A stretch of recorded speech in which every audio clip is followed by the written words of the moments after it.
महाराष्ट्रातील प्रवाशांसाठी महत्त्वाची बातमी समोर आली आहे। राज्य परिवहन महामंडळ म्हणजेच एसटी ब्रँडच्या अँबॅसेडरपदी लोकप्रिय अभिनेता रितेश देशमुख आणि अभिनेत्री जेनेलिया देशमुख यांची नियुक्ती करण्यात आली आहे। या संदर्भात राज्याचे परिवहन मंत्री प्रताप सरनाईक यांनी पत्रकार परिषदेत अधिकृत घोषणा केली।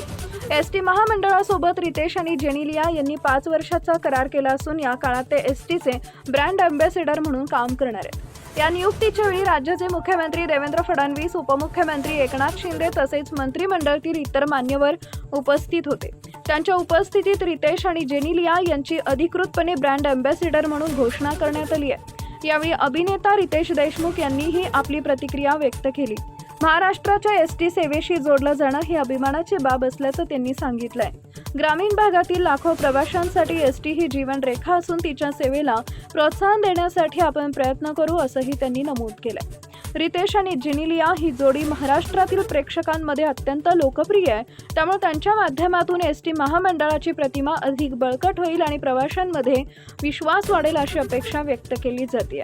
एकूणच लोकप्रिय सेलिब्रिटी रितेश देशमुख आणि जेनेलिया देशमुख एसटीचे ब्रँड अँबॅसेडर झाल्यामुळे एसटी सेवेला नवी ओळख मिळणार असल्याचं मानलं जात आहे।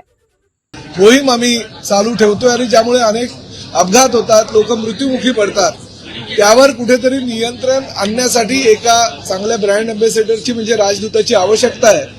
आणि कालच मी त्यांना सकाळी विचारणा केली आणि ताबडतोब त्यांनी त्याला मान्यता दिली। आज मंत्रिमंडळाची बैठक संपल्यानंतर माननीय मुख्यमंत्री श्री देवेंद्रजी फडणवीस, उपमुख्यमंत्री श्री एकनाथ शिंदे साहेब आणि मंत्रिमंडळातील आमचे सर्व सहकाऱ्यांच्या उपस्थितीमध्ये त्यांची ब्रँड अँबॅसेडर म्हणून नियुक्ती करण्यात आलेली आहे।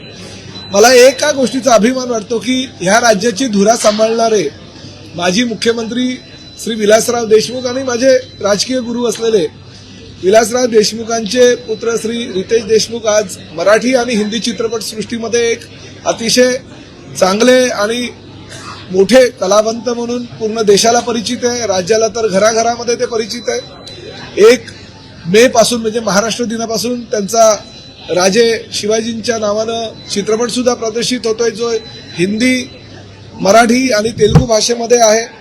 आज अशा मोठ्या कलाकाराला घेऊन मी एसटी महामंडळाचा अध्यक्ष या नात्याने त्यांना जर ब्रँड अँबॅसेडर म्हणून त्यांची नियुक्ती केली असेल किंवा ड्रिंक अँड ड्राईव्हच्या आरटीओच्या नियमावलीमध्ये सहकार्य करण्यासाठी जर त्यांचा वापर करून जनजागृतीचा एक वेगळा पायंडा पाडण्याचा प्रयत्न आम्ही जो करतोय, त्याला जर त्यांनी एवढ्या मोठ्या प्रमाणात प्रतिसाद दिला असेल तर निश्चितपणे मी त्यांच्या मनापासून आभार मानणं माझं कर्तव्य समजतो। आज राज्याच्या दृष्टीनं अतिशय महत्त्वाचा निर्णय झालेला आहे, कारण एसटी महामंडळ जी घाट्यात आहे त्याचं उत्पन्न वाढवण्यासाठी सुद्धा रितेश देशमुखांचा आम्हाला फायदा होईल। एसटी महामंडळाचे जे नवीन नवीन उपक्रम आहेत जे आम्ही लोकांपर्यंत पोहोचवतो, ते उपक्रम रितेशजी देशमुख आणि त्यांची पत्नी यांच्या माध्यमातून आम्ही घराघरामध्ये ते पोहोचवणार आहोत। कारण जेनेलिया रितेश देशमुख यांना सुद्धा आपली सून, आपली मुलगी म्हणून महाराष्ट्रातील जनता अतिशय चांगल्या प्रकारे ओळखतात आणि हे जोडपं महाराष्ट्राच्या तळागाळातल्या जनतेपर्यंत घराघरामध्ये गेलेलं आहे आणि ब्रँड अँबॅसेडरच्या माध्यमातून अजूनही मोठ्या प्रमाणात ते जाणार आहेत। तर त्याबद्दल मी मनापासून त्यांचा आभार व्यक्त करतो आणि माननीय मुख्यमंत्र्यांनी, उपमुख्यमंत्र्यांचा सुद्धा आभार व्यक्त करतो की त्यांनी ह्या माझ्या प्रस्तावाला मान्यता दिली। सर्वप्रथम मी प्रतापजींचा अत्यंत आभारी आहे। एसटी खरं म्हणजे मी लहानपणी वडिलांवर प्रवास केलेला आहे। माझ्या वडिलांचा जास्तीत जास्त प्रवास हा एसटीने झालेला आहे। परिवहन खातं पण त्यांनी सांभाळलेलं आहे आणि कुठेतरी जाऊन मला वाटतं की जी एसटी ही माझ्या लहानपणीचा एक हिस्सा होती, त्याच एसटीचा कुठेतरी मी आज ब्रँड अँबॅसेडर म्हणून नियुक्त झालो, याचा मला अभिमान आहे।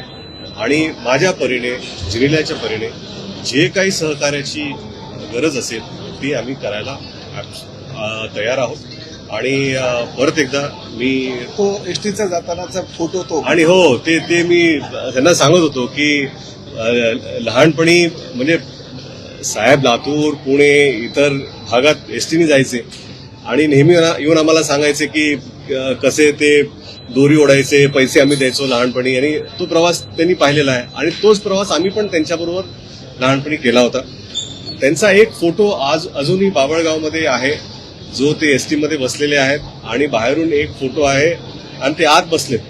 तो जो फोटो आहे ना, तो आमच्या संपूर्ण परिवाराचा सगळ्यात जवळचा फोटो आहे. कारण काय, साहेब तिथे बसले होते जी त्यांची आवडती जागा होती आणि ती होती एसटीच्या खिडकीला बसायची.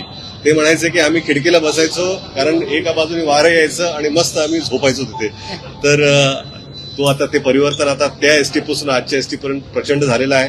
आणि मला वाटतं की प्रतापजींच्या विजन मधून जी नवीन क्रांती घडते, नवीन एसटी बसेस आहेत, आज इलेक्ट्रिक एसटी बसेस सुद्धा इथे जुडल्या जाणार आहेत आणि पुढे जाऊन ही डिझेल एसटी बस कशी नसणार आहे आणि सगळ्या बसेस कशा पुढे जाऊन सगळ्या इलेक्ट्रॉनिक होतील, तो सुद्धा उपक्रम प्रतापजींनी घेतलेला आहे. आणि मला वाटतं की माझ्या आणि जिनिल्या कडून जे काही गरज असेल, आणि मुख्य म्हणजे ड्रिंक अँड ड्राईव्ह हे खरं फार मोठी गोष्ट आहे.